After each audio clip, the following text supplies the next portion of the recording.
Okay, topic natin. O, linya ko to, expertise natin, di ba? Hair loss. Sa lalaki o sa babae, pag nakakalbo, numinipis yung buhok, tumatanda, tawag po dyan, alopecia. Meron tayong magandang tip ngayon. Bibigyan ko kayo ng mga home remedies para sa hair loss. I-check natin yung evidence kung meron bang scientific evidence ito o wala. 'Di ba? Tapos makikita rin natin meron din mga gamutan. Everyday po kasi nauhulog ang buhok natin 100 to 150 strands in a day. So pag mas marami nauhulog kaysa tumutubo, hair loss na 'yon. Ang una dito po na hair loss, androgenic alopecia ang tawag. Ibig sabihin, namamana natin sa magulang. Okay? Pag lalaki, dito tumataas. Sa babae, more dito numinipis. Meron ding hair loss na alopecia areata, autoimmune disease. Kailangan malaman natin ano hair loss nyo eh. Pag autoimmune, para siyang lupus, rheumatoid arthritis, iba gamutan dito. Ang hair loss niya talaga matindi, pati pilik mata na tatanggal yung buhok. Merong hair loss dahil sa hormonal changes, nagbuntis, menopause. Meron ding hair loss na dahil sobrang stress. Meron ding hair loss dahil sa chemotherapy. Diba? Alam natin yan. Meron din dahil sa dandruff. Pero ngayon, yung gusto ninyo, ano ba yung mga proven na home remedies? O, tingnan natin ano evidence. Sinearch ko maigi. Number 1, coconut oil. Meron tayo nito, coconut oil. Tinignan ko yung pag-aaral. May pag-aaral yung coconut oil. Okay? Pero ang pag-aaral sa coconut oil, mainly, napapakapal niya yung buhok. Okay, mas kumakapal. Tapos dito nga sa isang pag-aaral, maganda sa scalp microbiome. Ibig sabihin, nagiging mas healthy yung scalp pag ginagamitan ng coconut oil.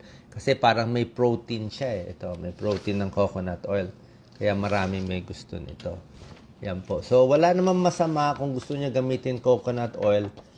Hindi ganun karami ang studies, pero pwede na. Nakakakapal, pero yung parang palagay natin yung ganitong part to, dito sa lalaki tumataas, di ba? Kung ito lalagyan mo ng coconut oil, kung may tutubo ba, ay hindi po ganoon. Yung buhok nyo na ang mapapaganda niya. So, good for scalp health. Meron siyang lauric acid. Okay, pwede i-try. Ito po, libre lang, maganda oh. Massage, scalp massage. May pag-aaral to. 2019 study, maraming pasyente, pinamassage lang nila yung ulo nila ng 5 minutes a day. Ganito lang po. Finger pads. Huwag yung kuko finger pads. Ganito lang. Circular motion. Iniikot-ikot lang. 5 minutes. Mas kumapal yung buhok kasi na-stimulate yung scalp, hair growth, gaganda blood flow, nare-relax, di ba? Tanggal pa stress mo, baka yun ang dahilan. Kaya lang kailangan gawin mo ng matagal, 6 na buwan. So tuloy-tuloy lang everyday, walang masama sa pagmamassage sa ulo. Huwag lang masyadong malakas para hindi rin malagas yung buhok, baka mahila mo. Scalp massage. Onion juice, sibuyas. Actually, may nakita kaming guardia namin dati. Dati, kalbos siya.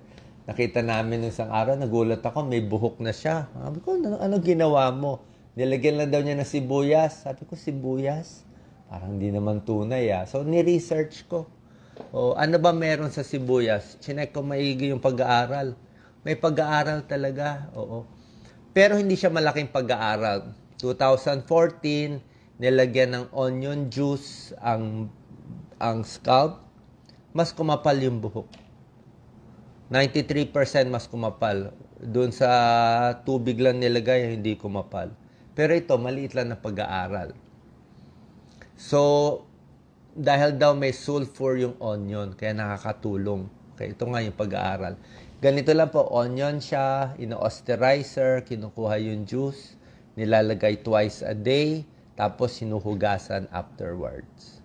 Wala namang masama. Libre lang. Mahal pala sibuyas ngayon. Kaya lang, medyo mangangamoy lang. 'Di ba? Kailangan maligo ka. Ito po, benefits of onion juice. Yan pwede sa dandruff siguro. Nakakakapal ng buhok, nagno-nourish. Wala namang masama. So, ang point ko, may konting pag-aaral. Walang masama itry. At least meron siyang konting study. Fish oil supplement. May pag-aaral din, no? Effect of nutritional supplement on hair loss. Chinek ko. Ang maganda kasi sa fish oil supplement, may benefit siya talaga doon sa buhok kasi antioxidant siya di ba? Fish oil. Tsaka isda Ang fish oil supplement, kung hindi man kumapal ang buhok mo, good for the heart. Proven yan. Fish oil, maganda sa puso, maganda sa mataas ang cholesterol. Kung meron kayong abnormal heart rhythm, arrhythmia, nagloloko yung tibok, fish oil supplement, may tulong. Pero medyo high dose fish oil yung binibigay nila. So ito proven. Paano isda siya? Or kung gusto nyo, kumain na lang kayo ng maraming isda. 'Di ba? Bangus, tilapia, salmon, 'di ba? Tuna. Pero fish oil mismo, maraming benefit. Memory, healthy skin, hair growth. Ayan po. So, maganda siya. Antioxidant siya. Ito po, kain tayo naman. Ito naman yung mga pagkain may tulong sa puso, may tulong din sa buhok. May zinc, may biotin, mamaya explain ko, vitamin B, vitamin B6, omega-3. Basically, fish, tapos mga mani, tapos yung mga healthy na gulay, spinach, strawberry, yan po, yogurt, probiotics, baka makatulong din, oatmeal, so more chicken and fish, at ito yung mga kakainin. Okay? Punta naman tayo sa gamot, okay? Binigay ko na sa inyo home remedy, Sa gamot naman, ito talaga proven, okay? Hindi ko po binibigay yung brand name. Bahala kayo. Mamaya gamitin na naman tong video namin ng mga fake ads Opo. Ito po generic. Ito ang binibigay ng dermatologist. Pumunta kayo sa lisensyadong doktor na derma, ito bibigay niya sa iyo. Minoxidil, generic name. Pag pumunta kami kay Dr. Catigo, lagi akong binibigyan ng minoxidil. So nilalagay sa buhok. Kaya lang medyo matagal din ang process Sinubukan ko dati pero matagal. At kakapal lang, dapat yung mga parts na may buhok ka na. Pero yung parts na wala kang buhok, dun mo ilalagay, medyo hindi siguro tutubo doon. Parang dito, ito, female hair baldness.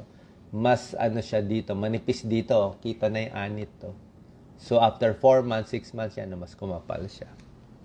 Tsatsagaan. So, maraming brand name yan sa mga drugstore, nasa sa inyo na po. Pero ang generic is minoxidil. May side effect? Actually, walang side effect. Okay lang siya. Ito po ang bibigay rin ng derma ninyo. Ito gamot. Ito talaga proven. Pampakapal ng buhok. Ito ininom ni Donald Trump. Oo, nakita ko nung tumakbo siyang presidente, pinakita yung health records niya Diba? Maganda buhok ni Donald Trump. So, nagtitake siya ng finasteride. So, ito, magkapatid tong gamot Finasteride or dutasteride, binablock niya yung testosterone. Kung babae may estrogen, lalaki may testosterone. Pag malakas ang testosterone ng lalaki, di ba? Yung mga machong-macho, malakas ang testosterone, mas nakakalbo. Actually, tunay pala yon. So, pag mas nakakalbo, mas malakas ang testosterone. Ganito kasi nangyayari, yan po. Pag dumami ang testosterone, Doc Lisa, focus natin. Pag dumami ang testosterone sa katawan, nako-convert siya sa DHT. Itong DHT, ang nagbabind dito sa hair follicles na nagpapakalbo sa atin. Nagpapalagas ng buhok. Marami kang testosterone, panipis ng panipis.